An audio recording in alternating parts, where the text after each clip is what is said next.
Hello everyone, welcome back to my channel. Today I want to talk about social finance. Social finance, commonly known as SoFi, is an American online personal finance company, a mobile-first services based in San Francisco.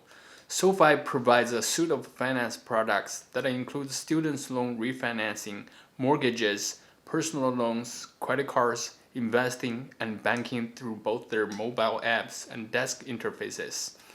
After doing some research of this company, I think SoFi has the potential to become the Tesla or Amazon of the fintech industry. Use SoFi's own words, a winner takes most situation, and the SoFi has positioned itself to be the winner of the fintech industry. Before I get into the detail, if you are new to my channel, my name is Sean. I do stock analysis as well as providing information about Chinese companies listed in the US stock market. In each video, I give my best effort to provide the information you needed to decide your next stock pick. I really appreciate it if you drop a like, comment, and subscribe to my channel for my future videos. Now let's get to SoFi. Before I give an overview of this company, I do have to emphasize that SoFi is in the process of merge with Social Capital Philosophia Holding Corp. 5, a blank check company led by famous venture capitalist investor Chamath Palihapitiya. So for those of you who don't know, Social Capital Philosophia Holding Corp. 5 is a special purpose acquisition company or SPAC. A SPAC is a shell company that raises money in the initial public offering to merge with a private company that then become publicly traded as a result. Currently, the deal between SoFi and Social Capital Philosophia Holding Corp. 5 is expected to close in Q1 2021. I want to briefly talk about Chamath. Chamath's core philosophy is to invest in a better world.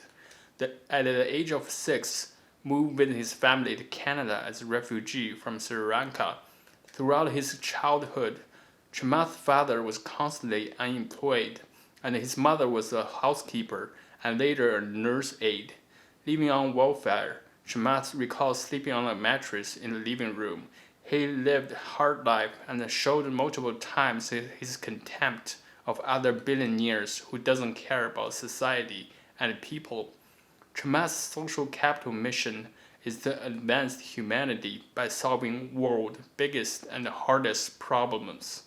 Chamath stated that when he and his team looking for a fintech company to partner with, they're looking for companies that fit 4 criteria. He wants a management team who really understand what consumer truly wanted. The second thing that he's looking for is a team that really understood how to build best-in-class consumer apps and websites. The third thing Chamath is trying to understand where these business focus in terms of their initial customers. Then the last thing Chamath was trying to evaluate who was building on a modern technology stack. Through these 4 criteria, he thinks that the SoFi ranks the best among all fintech competitors. Now let's focus on SoFi's business. Let's take a look at the SoFi's history. In August 2011, Social Financing is founded by Stanford Business School students, originally using an alumni-funded lending model to connect. SoFi introduced student loan refinancing in May 2012 and became the very first company to refinance federal and private student loans. SoFi launched its mortgages in 2014. In 2015, SoFi begins to offer personal loans and also become the first US-based fintech company to receive a $1 billion funding. In 2016, SoFi announced their SoFi at Work program to offer employee benefits like student loans. October 2017, SoFi announced student loan refinancing products for medical residents and fellows. In 2019, SoFi launched SoFi Money and SoFi Invest. In January 2020, SoFi celebrates its 1 million membership. SoFi has 50 billion plus funded loans, over 1 million members, and 22 billion plus in debt paid off by members. SoFi provides comprehensive solution tailored to members' unique needs to borrow, save, spend, invest, and protect, and in turn help the members get their money right. Why do I think SoFi's strategy work? As Chamath said, consumers want three things: low fee, transparency, and an integrated, easy-to-use system. SoFi's portfolio offers exactly just that. SoFi's four big differentiators are fast, selection, content, and convenience. I know that each one of us has experienced some sort of delay using traditional finance services. Like the other day, I was applying a new brokerage account. It took 3 days for it to be approved. In a fast-paced world we're all living in right now, time like this should be saved because when it comes to investing, every second counts. That's why I like the idea of fast services. SoFi offers in terms of fast is a way to complete every service they provide. Fast to borrow and apply money, fast to sell or buy stock, fast to open an account, fast to pay bill and deposit cash. The goal of the company is to reduce the wait time to zero. Of course, SoFi's biggest advantage is their selection. SoFi offers borrow, invest, spend, protect, and because SoFi products and the services are digital, on top of each element, SoFi also offers unlimited innovative selection based on each individual member. In terms of content, SoFi provides expert content from popular brands and well-known third parties, as well as educational content. SoFi holds members events on the thematical topics such as how to get a raise, buy a house, crypto 101. The content is personalized and delivered right to your SoFi member home feed. SoFi also provides access to free certified financial planners right from customers' phone. And the last differentiator is convenient. I had experiences that I want to transfer some money in my brokerage account and purchase some stocks, but I can't because it was during the weekends. Instead, I had to wait till Monday to do the transaction. Therefore, I kind of missed the opportunity of the price when I want to get in because my money is not there. With SoFi, the services they provide is 24 hours and 7 days a week. Therefore, customers like us don't have to wait till weekdays to complete the transactions. SoFi focuses on financial services productivity loop, or FSPL, build relationship and trust with its members. Therefore, the company works hard to ensure the members like the first services they use and subsequently convert them to use other services and products SoFi provides, which results SoFi's moat, high LTV, and low CAC. SoFi is also focused on build products and make sure that members will have a better experiences when using multiple services, which further cement its competitive advantage. Now let's take a look at this company's growth on members. Needless to say here, SoFi has experienced tremendous growth for the last 2.5 years. Q3 2019 year-over-year member increased by 37%. Q4 2019 year-over-year member increased by 50%. And while, as you can see it, growth accelerated after that. SoFi has 1.7 million members today and projected to grow to 3 million members in 2021, which is 75% growth year over year. Company's total products that members selected and they expect to grow 4 million. And the multiple products members are expected to grow to 775,000 in 2021, which represents a 95% growth year over year. This means that a total 20% of this projected member in 2021 will use multiple products SoFi offers. Again, it re-emphasizes the SoFi's FSPL. In this slide, we can see that 65% of the home loan is coming from its existing customers, and which in turn gave them 30 million Q3 revenue with only 1 million spending in the marketing. This means that SoFi is already able to prove that the company can scale. Existing members uses multiple products, driving CAC down, margins up, therefore more net profit for the company.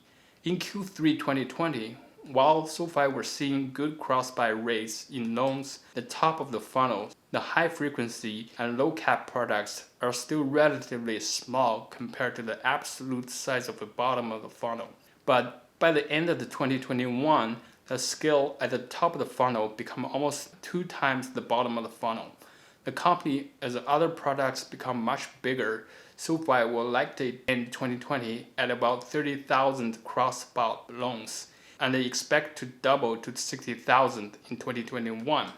60,000 cross-bought loans have the potential of generating an incremental 15 million of a variable profit that SoFi can reinvest across its products in better price, better interest rates, better selections, faster services, and all the key differentiators SoFi are investing in to build its competitive advantages. Now let's talk about financials. From these slides, we can see that SoFi expects to grow its revenue from 621 million in 2020 to 3.7 billion in 2025. That represents 490% growth over the next 5 years. On EBITDA side, companies expect to turn positive to 2021 and grow to 1.17 billion in 2025. Companies expect to have a 43% compound annual revenue growth and 30% adjusted EBITDA growth. As we can see, SoFi definitely is a high growth company with a lot of promises. Last thing, I want to talk about leadership. If we search the CEO of the company, Anthony Noto, we can see this guy has an impressive resume. Before joining SoFi, he worked in multiple positions at Twitter, including COO and CFO. He also worked as co-head at Goldman Sachs for almost 4 years and was the CFO of NFL between February 2008 to October 2010. What has really intrigued me about him is that him and Chamath know each other before this deal, and he has a similar background as Chamath, come from a poor family and worked his way up to the top. This gives me a lot of confidence because the guy knows what it's be like in a bad situation and how to turn everything around. Let's listen to the interview Chamath did with the CNBC and how he talked about Anthony Noto. Here's what I can tell you just personally about Anthony. He has lived an incredibly hard life to get to where he has. And I have tremendous empathy for that because I've lived a similar path. And so I just have deep respect for the man that he is and the character that he has. But then, practically speaking in his career, he is just completely money in the bank. I mean, the former CFO of the NFL, the former CFO of Twitter, the former COO of Twitter, an incredible banker, a great research analyst, and just a wonderful human being. With Anthony as the CEO, gives me a lot of hope for the company. Now let's talk about risk. The only risk I can think of is that a lot of projected growth must be delivered for SoFi to reach to the top of the fintech industry and to be the winner that takes the most. However, if the expectation is not met, we're highly likely to see stock price go down and sideways for short terms. Therefore, the risk alone makes SoFi more of a speculative investment. Because we as investors still do not know much of the company, cannot predict its future performance based on its short operation history. The second risk is overvalued stock price. If we take a look at the market cap for IPOE right now, is at $2.03 billion. And because IPOE shareholders will own 9.3% of SoFi, therefore we can use 2.03 billion divided 9.3%, and we get the valuation for SoFi at $22 billion right now. We use a market cap of 22 billion divided revenue of 621 million in 2020. We got price to revenue ratio at 35, which is extremely high, which means a lot of potential and promises is already built in the stock price.